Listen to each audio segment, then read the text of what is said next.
Alhamdulillahi Rabbil Alamin. Wassalatu wassalamu ala ashrafil anbiya'i wal mursalin Sayyidina wa maulana Muhammadin wa ala alihi wa sahbihi ajma'in, amma ba'du. Pertama dan yang paling utama, puji syukur marilah senantiasa kita panjatkan kehadirat Allah Subhanahu wa ta'ala yang telah melimpahkan nikmat-nikmatnya kepada kita semua. Antara lain yang paling berharga adalah kita diberi nikmat iman dan Islam, sehingga kita dapat menjalankan perintahnya, yaitu salat maghrib berjamaah dan dilanjutkan dengan menuntut ilmu.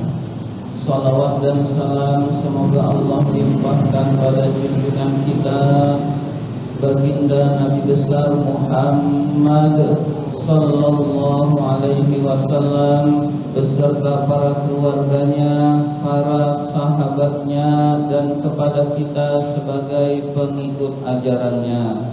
Seperti biasa, marilah kita awali taklim kita dengan membaca surat Al-Fatihah.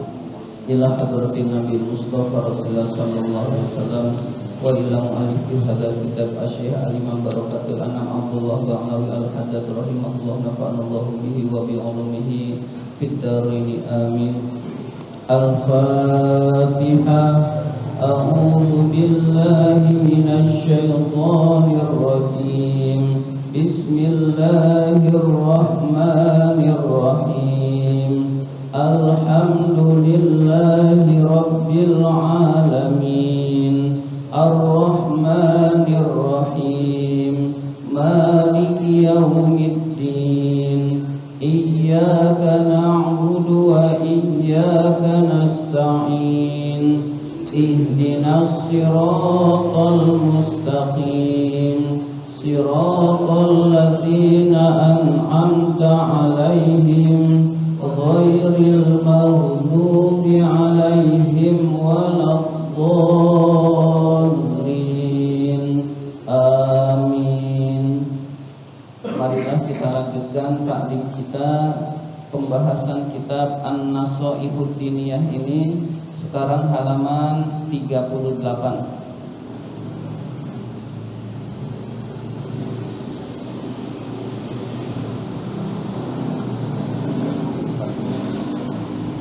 Halaman 38, baris keempat dari bawah.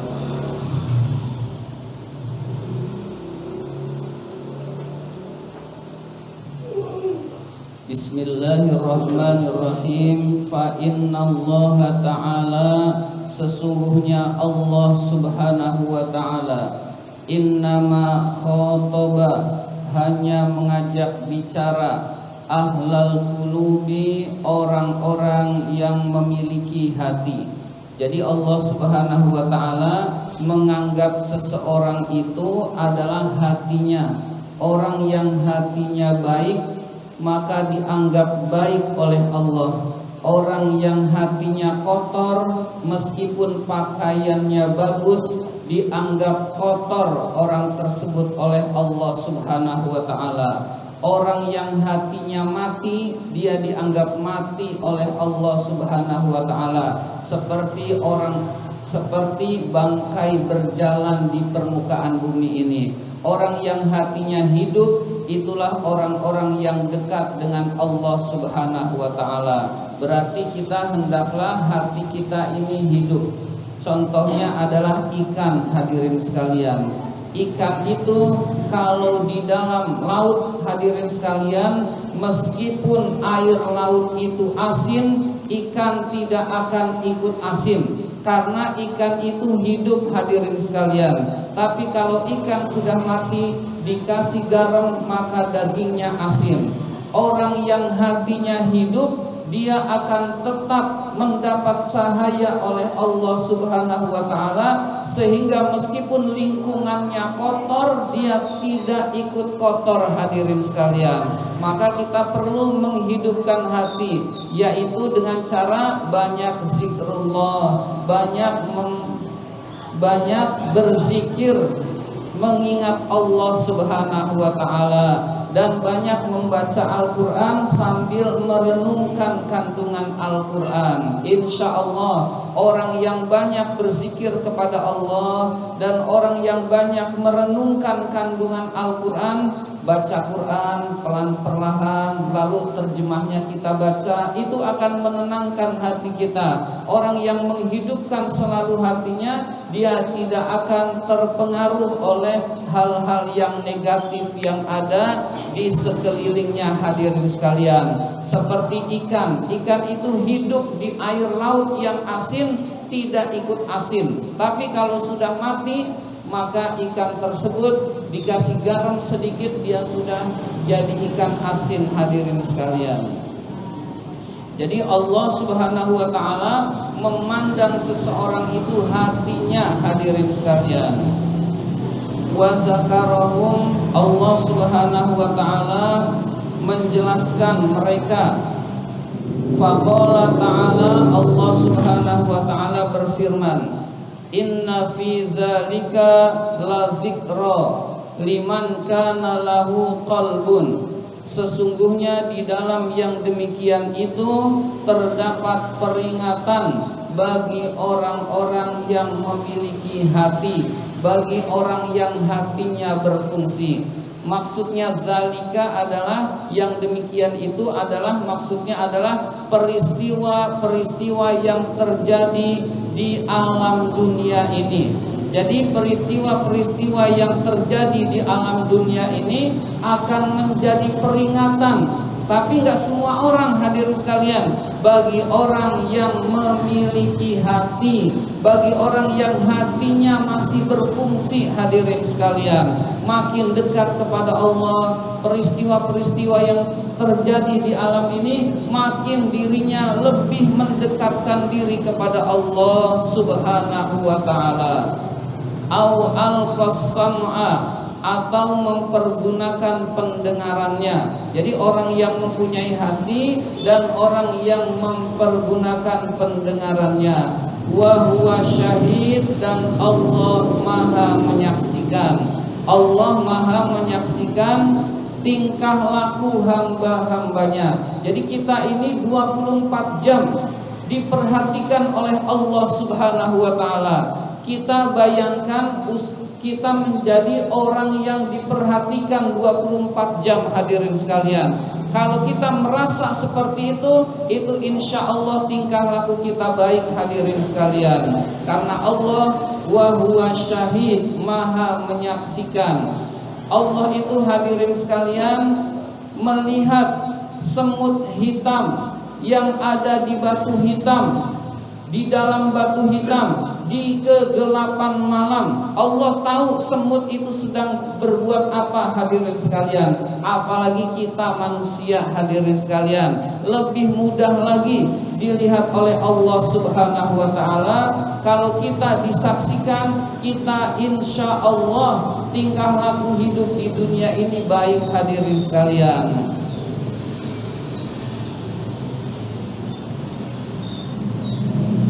Wa qala ta'ala, tadi surat Al-Qaf ayat 37. Sekarang firman Allah berikutnya, wa qala ta'ala, Allah Subhanahu wa taala berfirman, kitabun, kitab Al-Qur'an, anzalnahu, yang kami turunkan, ilaika, kepadamu, maksudnya kepadamu wahai Nabi Muhammad. Kitab Al-Quran yang kami turunkan kepadamu wahai Nabi Muhammad, mubarakun, diberkahi oleh Allah Subhanahu wa taala. Tujuannya liyadabbaru, untuk direnungkan, ayatihi, ayat-ayatnya, waliyatazakkara ulul albab, dan mengambil peringatan orang-orang yang memiliki hati, orang-orang yang mempergunakan akalnya.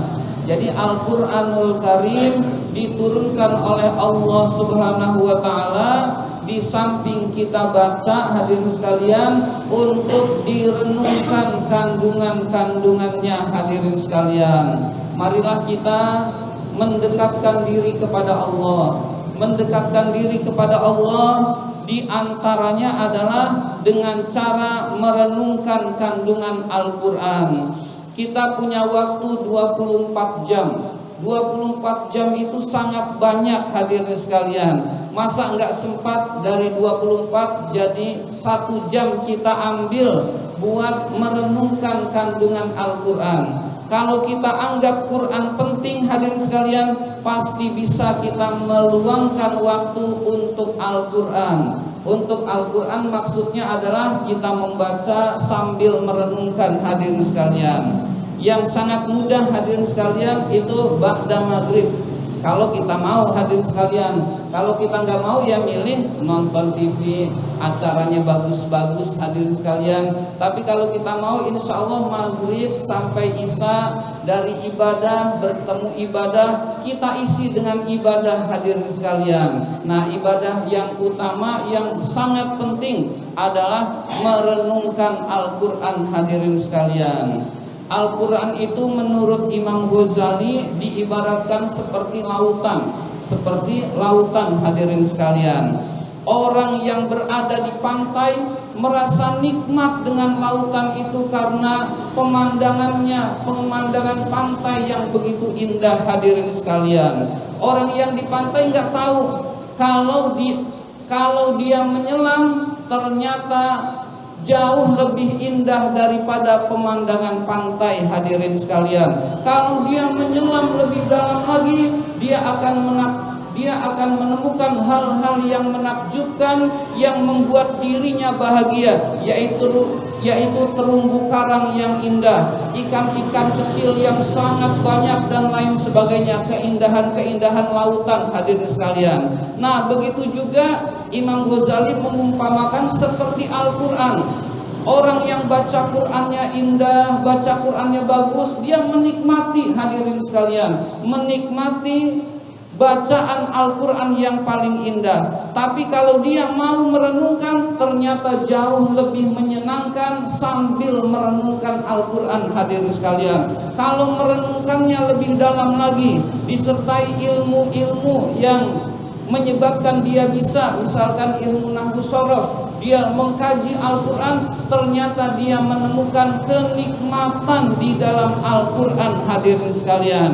Makanya kalau ulama-ulama itu kalau sudah bersama Al-Quran, dia sudah berada di dalam kenikmatan hadirin sekalian, sehingga enggan untuk yang lain hadirin sekalian. Kalau kita kan kenikmatan hiburan, nonton dangdut misalkan, nonton TV, nonton film yang kita suka hadirin sekalian. Nah, kalau ulama-ulama dia menemukan kenikmatannya di dalam berinteraksi dengan Al-Quran, makin takjub dengan Al-Quran, makin ingin menggali lagi, dan dia puas dan bahagia di situ hadirin sekalian. Seperti orang yang mendalami lautan ternyata jauh lebih indah daripada keindahan pantai hadirin sekalian. Jadi lautan itu ternyata kalau Al-Quran itu tidak bertepi, sangat dalam, dan makin dikaji makin menemukan kebahagiaan hadirin sekalian.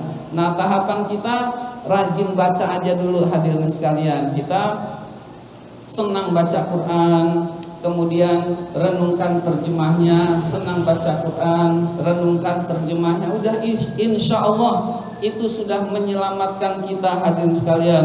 Insya Allah kita dekat dengan Allah Subhanahu wa ta'ala.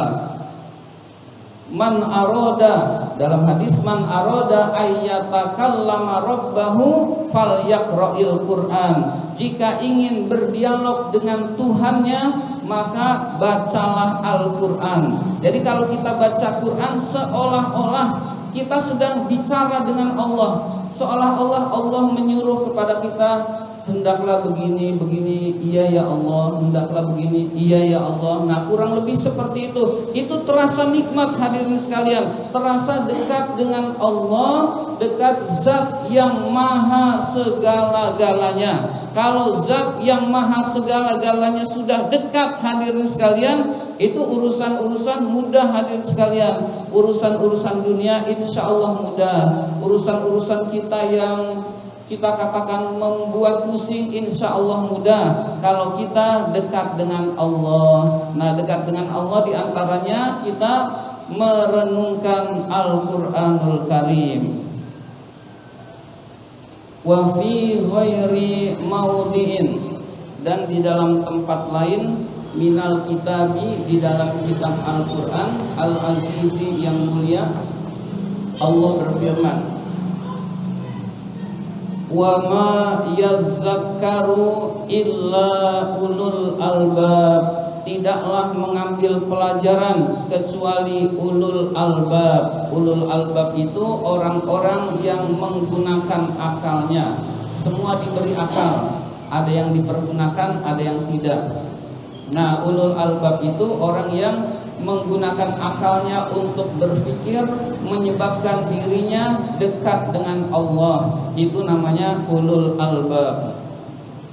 Jadi kejadian-kejadian yang ada di permukaan bumi ini dia renungkan. Setelah melakukan perenungan-perenungan itu menyebabkan dia makin dekat kepada Allah. Nah, itu yang disebut dengan ulul albab. Dan insya Allah kita akan menjadi orang-orang yang dekat dengan Allah manakala kita yang wajib kita tunaikan. Yang wajib itu sholat 5 waktu.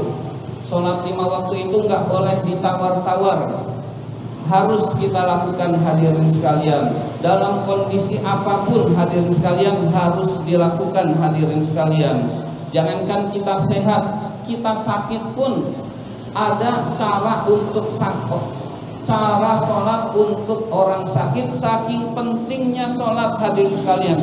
Kalau orang sakit saja wajib sholat, apalagi orang sehat pasti lebih wajib sholat lagi hadirin sekalian.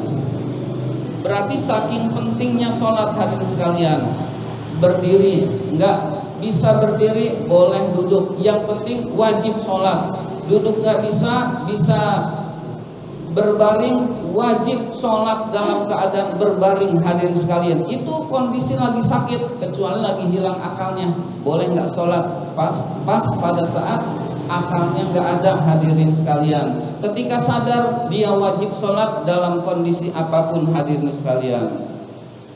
Ketika kita berpergian hadirin sekalian, ada caranya yang meringankan kita untuk sholat dalam kondisi berpergian. Jadi kondisi berpergian saja yang sangat sibuk hadirin sekalian, ada cara biar kita tetap sholat hadirin sekalian. Berarti sholat adalah hal yang tidak boleh ditinggal hadirin sekalian. Karena untuk dekat dengan Allah hendaklah kita lakukan sholat 5 waktu. Sebelum sholat biasanya kita berwudu hadirin sekalian. Kita yakin, kalau saya yakin hadirin sekalian, meskipun kedokteran. Bismillahirrahmanirrahim. Para alinea berikutnya, kama khassallahu ta'ala bitazakkuri, sebagaimana Allah mengkhususkan memberi peringatan ahlal inabati, orang-orang yang kembali. Ahlul inabah, ahlu orang, golongan orang, al-inabah yang kembali. Wahum, mereka adalah ar-raji'una ilaihi, orang-orang yang kembali kepada Allah. Jadi orang-orang yang dekat dengan Allah adalah orang-orang yang mau kembali ke jalan Allah. Bagaimanapun masa lalunya hadirin sekalian, bagaimanapun kelamnya masa lalu, orang yang dekat dengan Allah pertama adalah orang yang memiliki akal, lalu dipergunakan, lalu dia gunakan untuk berpikir, kaitkan dengan Al-Quran, makin dekat dengan Allah. Nah, itu orang yang dekat dengan Allah. Yang kedua, ar-raji'una ilaihi, orang-orang yang mau kembali ke jalan Allah. Itulah orang-orang yang akan selamat hadirin sekalian. Orang-orang yang kembali ke jalan Allah dimulai dari bertaubat kepada Allah Subhanahu wa ta'ala. Wa ahlul khasyati, ahli takut, golongan takut pada Allah. Wahum, mereka adalah al-khaifuna minhu, orang-orang yang takut kepada Allah. Jadi orang yang selamat, orang yang takut kepada Allah. orang-orang yang memiliki rasa takut kepada Allah. Hadirin sekalian, kita harus memiliki rasa takut kepada Allah, hadirin sekalian, karena rasa takut kepada Allah akan menyelamatkan kita di dunia maupun di akhirat.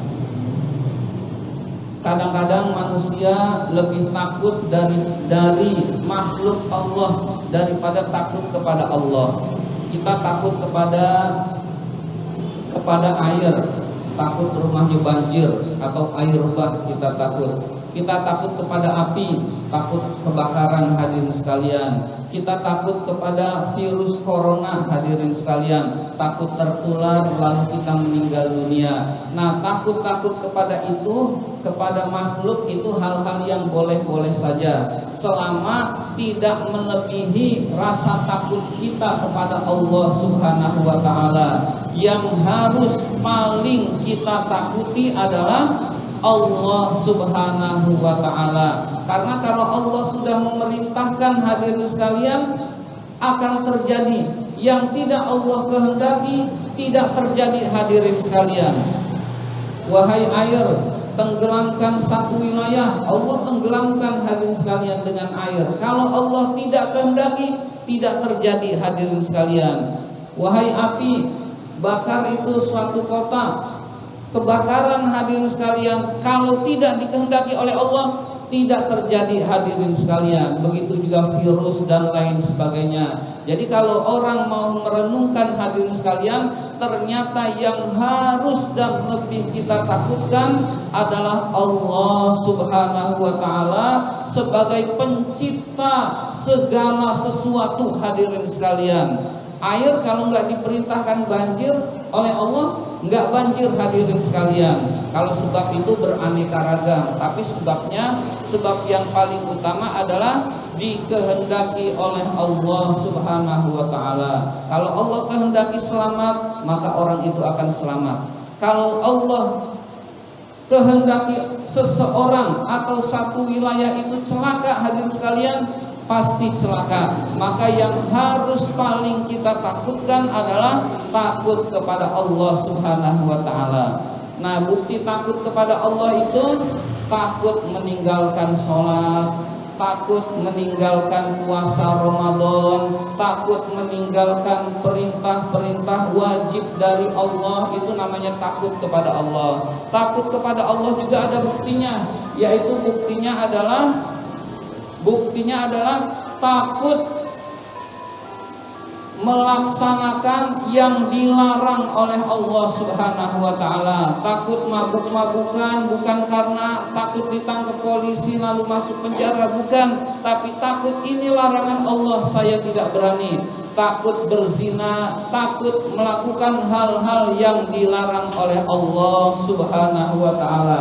Nah, orang yang seperti ini memiliki rasa takut kepada Allah, insya Allah orang-orang yang juga akan selamat, hadirin sekalian. Wa ahlul iman, berikutnya yang akan selamat adalah ahlul iman, orang yang memiliki iman, golongan orang yang memiliki iman. Wahum, mereka adalah al-musaddiquna, orang-orang yang membenarkan bihi Allah, membenarkan Allah, wa bi rasulihi, membenarkan rasulnya, wa wa'dihi, janjinya, wa wa'idihi, dan ancamannya. Jadi orang yang yakin pada Allah, yakin kepada Rasul, apa yang Rasul bilang yakin benar 100% tanpa keraguan, hadirin sekalian. Itu namanya beriman, hadirin sekalian. Beriman kepada Allah itu yakin yang dibawa oleh Rasulullah adalah hak, adalah benar, hadirin sekalian. Juga membenarkan janji Allah Subhanahu wa Ta'ala, membenarkan wa'idihi, ancaman Allah Subhanahu wa Ta'ala. Janji Allah diantaranya adalah kalau kita bersedekah, kalau kita berinfak, itu Allah akan balas, hadirin sekalian. balasnya itu di dunia dan di akhirat hadirin sekalian. Dalam hadis qudsi Allah Subhanahu wa taala pernah berfirman, unfik alaika, berinfaklah, bersedekahlah. Unfik alaika, saya akan bersedekah kepadamu, saya akan berinfak kepadamu. Jadi ini janji Allah, orang yang berinfak diberi infak oleh Allah, diganti oleh Allah dengan yang lebih baik hadirin sekalian. Maka orang yang beriman dia ringan terhadap urusan dunia. Ada yang butuh kasih, masjid butuh kasih hadirin sekalian, musola membutuhkan kasih hadirin sekalian. Toh rizkinya juga dari Allah hadirin sekalian, dan Allah janji akan memberikan yang lebih baik dari apa yang dia infakkan hadirin sekalian. Maka orang yang yakin kepada Allah, dia nggak nyimpen numpuk-numpuk di bank hadirin sekalian. Sekarang ini hadirin sekalian, nggak ada tempat yang aman buat nyimpan uang, buat nyimpan harta hadirin sekalian. Wah, bank ini aman, bisa diblokir, bisa namanya likuidasi, zaman dulu likuidasi namanya.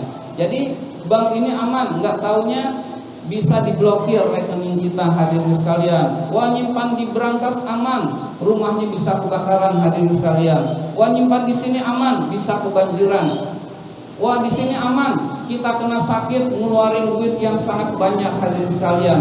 Jadi ternyata nggak ada tempat yang aman buat nyimpan harta maupun uang kita selain kita infakkan di jalan Allah hadirin sekalian. Maka kita tetap boleh nyimpan di bank, buat wah, anak-anak saya masih kecil, butuh sekolah, butuh pendidikan, masih jauh, saya nyimpan di bank. Sebelum nyimpan hadirin sekalian, infakkan dulu sebagian, simpan di bank. Mau dapat uang lagi, rezeki lagi, masa depan anak kita masih panjang, infakkan dulu, baru simpan di bank. Insya Allah aman hadirin sekalian. Jadi kita hendaklah banyak berinfak di jalan Allah Subhanahu wa ta'ala. Nah, orang yang beriman itu yakinnya kepada Allah, yakinnya kepada janji Allah dan ancaman Allah berupa neraka. Dia takut hadirin sekalian, dan dia membenarkan itu. Tapi kalau nggak beriman hadirin sekalian, dia kerepotan sendiri, duitnya banyak pusing, nggak punya duit pusing hadirin sekalian. Duitnya banyak pusing, nyimpen di bank takut nggak aman, takut diblokir. Nyimpen di rumah, rumah bisa kebakaran, rumah bisa dibobol maling hadirin sekalian. Nyimpen dimanapun bisa ada musibah hadirin sekalian. Ternyata kalau kita infakkan jauh lebih tenang hadirin sekalian. Nah, orang yang beriman itu yakinnya kepada Allah sehingga hidupnya tenang hadirin sekalian. Itu ciri daripada orang beriman adalah membenarkan janji Allah, membenarkan ancaman Allah Subhanahu wa ta'ala. Allah Subhanahu wa ta'ala berfirman, faqala ta'ala huwallazi yurikum ayatihi, dialah yang memperlihatkan tanda-tanda kebesarannya. Wa yunazzilu lakum minas sama'i rizqa, dan dialah yang menurunkan untuk kalian minas sama'i, dari langit, rizqa, rezeki. Maksudnya dari langit rezeki itu air hujan hadirin sekalian. Allah menurunkan rezeki dari langit, itu tafsirannya adalah hujan hadirin sekalian. Alhamdulillah sekarang hujan hadirin sekalian. Kalau hujan itu sebaiknya yang harus kita lakukan pertama adalah membaca doa, Allahumma shayyiban nafi'a, itu diantaranya. Kalau ada petir kita juga berdoa hadirin sekalian, berdoa mohon keselamatan. Kemudian ketika turun hujan itu waktu diijabah doa hadirin sekalian. Jangan lupa hujan itu waktu diijabah doa. Jangan sampai hujan kita nggak berdoa hadirin sekalian. Kalau perlu perbanyak doa pada saat hujan, karena itu waktu Allah menurunkan rahmatnya, dan pada saat itu doa diijabah. Nah, pada saat itu orang banyak yang lalai hadirin sekalian. Maka kita kalau hujan usahakan kita termasuk orang yang sedang berdoa kepada Allah Subhanahu wa ta'ala, karena pada saat itu doa sedang diijabah oleh Allah Subhanahu wa taala. Allah menurunkan untuk kalian dari langit rizki, maksudnya menurunkan hujan, lalu hujan tersebut meresap ke dalam tanah, lalu yang ada di tanah, biji-bijian itu ditumbuhkan oleh Allah. Setelah ditumbuhkan oleh Allah, dimakan oleh manusia maupun hewan. Itu namanya Allah menurunkan rizki dari langit secara tidak langsung. Wa ma yatazakkaru illa may yunib. Tidak mengambil pelajaran kecuali orang-orang yang kembali kepada Allah. Jadi yang bisa mengambil pelajaran dari fenomena alam adalah orang yang kembali kepada Allah Subhanahu wa taala. Wa qala ta'ala, Allah Subhanahu wa taala berfirman, fadzakir, berilah peringatan, inna fa'atiz zikra, peringatan itu akan bermanfaat. Saya zakkaru may yakhsha, dan akan mengambil peringatan orang yang takut kepada Allah. Jadi Allah khususkan orang yang bisa mengambil peringatan dari teguran-teguran, dari nasihat-nasihat adalah orang yang takut kepada Allah Subhanahu wa taala. Wa qala ta'ala, dan Allah Subhanahu wa taala berfirman, wa zakkir fa inna dzikra tanfa'ul mu'minin. Berilah peringatan, sesungguhnya peringatan itu bermanfaat buat orang-orang yang beriman. Jadi dalam ayat, dari ayat-ayat